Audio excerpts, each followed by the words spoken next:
one of my favorites. He's spent a couple of NFL drafts with NFL Network in the past. He's one of Bo's boys, for crying out loud, from way back in the day when Shem Beckler was on the sidelines at the University of Michigan. He is the head coach of LSU football, entering his 12th year now on the sidelines. Les Miles, how are you, Coach? I'm doing great, Rich. Thanks. Oh, of course. Great to hear your voice. How are things down there in Baton Rouge? Let's start with the life before football stuff first. Yeah, I think there's still 2,800 people still remain in shelters, and and there were 110,000 households that were affected by flooding. 13 folks passed.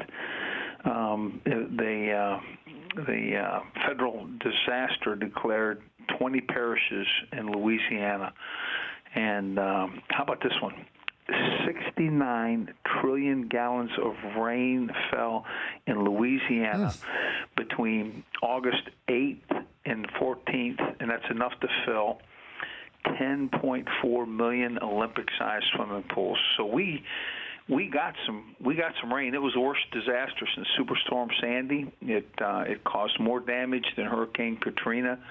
And in reality, these people in Louisiana are awfully strong, and they're a rugged group. They'll be fine. They pull together. You see, many different types of people helping everybody, and it's absolutely wonderful. Many of our teams, soccer and volleyball and tennis and golf and football and basketball, and just everybody has been to these shelters and donated time and donated food and clothing, and frankly, it's been very little inconvenience for a few, and that'd be those people in and around the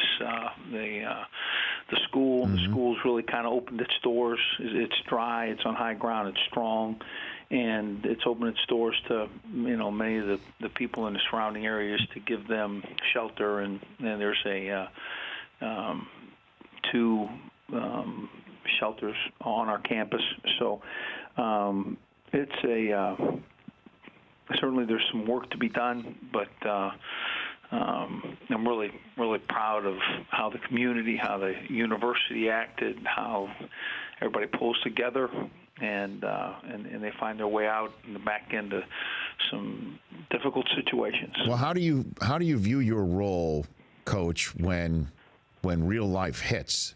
How do you view your role as a football coach when something like that happens and puts everything else that usually means so much to so many people, as you know firsthand, in the background? How do you view your role when that happens? Well, really, I immediately asked the Unity Council what their thought process is. That's the leadership of my team, probably 15, 16 guys that were voted to that spot by their position group. And we talked to them about what we can do, what we can't do, what's good, what's, even though well-intended, not productive, and they did it, and it's been their call. And I've been very happy to have real strong leadership in my team room, and they've really kind of, we had. Coach Ensminger lost everything, lost his house, and really they're rebuying things. There were several families, 4 or 5 families of our kids that lost, their homes, and frankly, you wonder, maybe we should in the next couple of days just, if you want to go see if you can find your mom. But the problem with it is you could get someplace and the level of water change, and you not be able to get back out. And there was a view of, and again, this is not right in Baton Rouge in any way, but a view of a young woman that was in her car. It was really just the water was running over in a canoe that was picking up survivors. happened then, and a guy jumps in the water, goes into the car after her, and saves her. And it seems like something that you just can't quite put your hands on. But our guys are understanding that their being at risk would affect their family, and I think that they've said to themselves, the one thing that we can do is play football, and see if we can be excellent on Saturdays as we go forward, and if we do that might be enough. Les Miles, head coach of LSU football, joining me here. All right, so now let's get to that football aspect of it right now, and your readiness for Week 1 against Wisconsin with all of this going on. What can you tell me about your team and its readiness to go play some football coming up in just 1 week? Yeah, I think we're ready to have contact with somebody else. I think it's that time of year. We got a scrimmage today that's very important, and everybody comes out of camp. It's a necessity that you block and tackle, and it's a necessity that you train for contact. And we're a little bit nicked at this time, but we'll have all hands on deck when it comes to what would be Saturday against Wisconsin. So I think our team's going to be fine. How about Leonard Fournette with his head getting ready for a season that a lot of people just assume is going to be his last on your campus, Coach? What do you think? Well, I think he's expects a lot of himself. I think he's a great teammate. We don't put goals out there for Leonard or push Leonard, because he is self-motivated, and some guys you might need direct them some, but he's a guy that understands.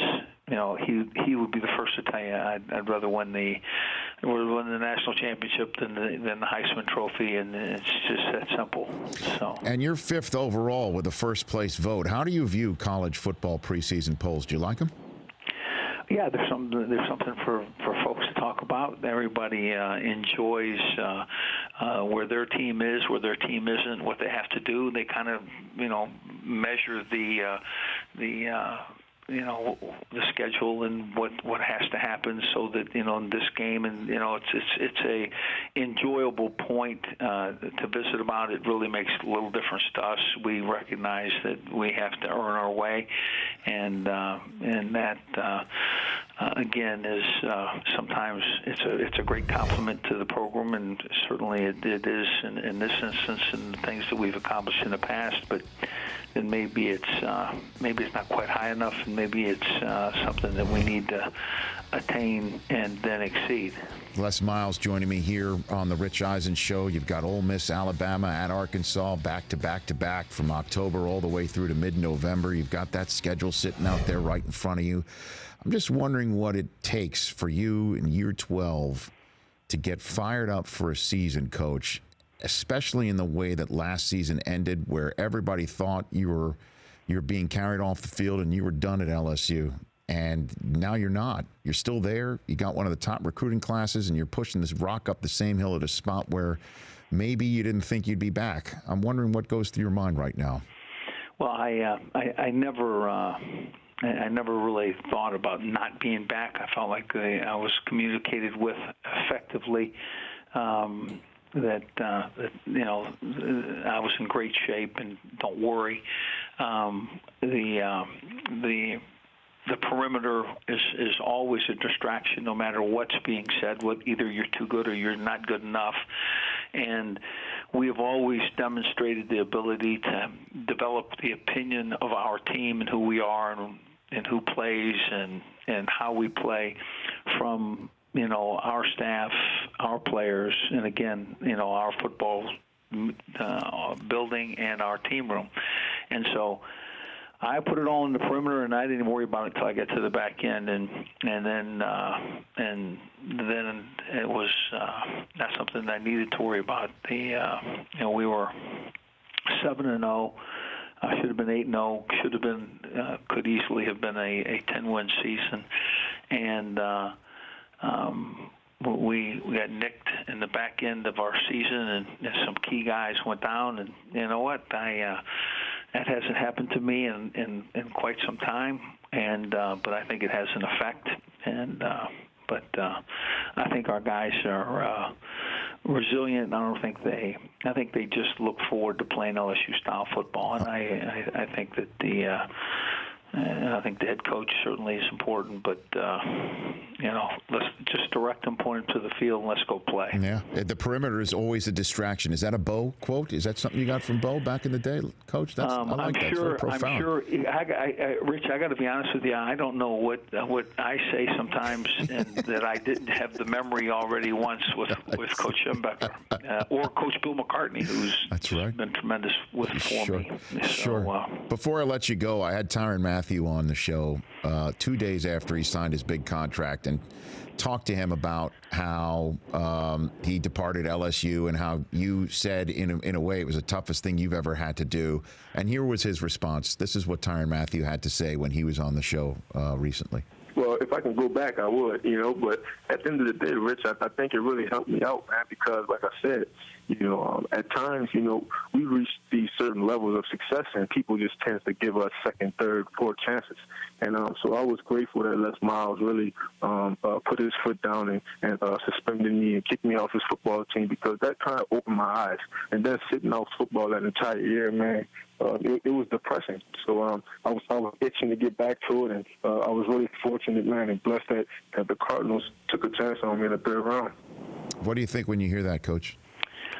It warms your heart, doesn't it? It's a wonderful man, guy that has great leadership. Let me tell you what he was. He was a great leader. He was a great teammate. He was a great player. He gave great contribution to his team in other ways than his play. And for the rule, there was a behavior that we had to step down on, and it was the hardest thing I've ever had to do, because he was a student enough. He was everything that you'd want as a teammate. And I can tell you this: we gave a free clinic in the city of New Orleans to the youth of New Orleans. And the same day that we gave that, Tyrann Mathieu was giving one just about 4 miles, to one side. So I went over to see him, and there he was. He had, 360, what were younger than 12-year-olds, and given free football lessons and enjoying, being a part of New Orleans. And I just, he's a guy that will always be a LSU Tiger forever. Yeah, I know you can't choose sides because you got LSU Tigers everywhere. But with him and Patrick Peterson in the same backfield, you got to be rooting for the Arizona Cardinals, right, Coach? In a way. There's any question. I root for those guys when they step on the field, period. Now, sometimes when they line up against the Giants or they line up against some other teams that have the Brownies, who occasionally have an LSU Tiger or two, I have divided loyalties, but I'm sure. I sure do enjoy those Cardinals. Okay, and hey, look, Coach, thanks for taking the time. Is there a way that people can help out with the flooding? If there's something that you want to point them to, or something that they should be doing to help out with what's going on there? Yeah, I wish I was prepared for that, Rich. I am not. We'll get that out there for you. How about that, Coach? That'd be very kind. No, absolutely. We'll get that out there for you. And I guess last one for you. Do you ever think you'd be coaching in Lambeau Field like you're going to be doing? No, I'm looking forward to it. To be honest with you, it's one of the great venues of all of football. It's got the Hall of Fame is there, and we're going to go there and play our best and look forward to playing on that field. Coach, thanks for the time. Hopefully we'll chat during the season. I appreciate it, Rich. You bet. You got it. That's Les Miles. The Rich Eisen Show, weekdays at noon Eastern on Audience.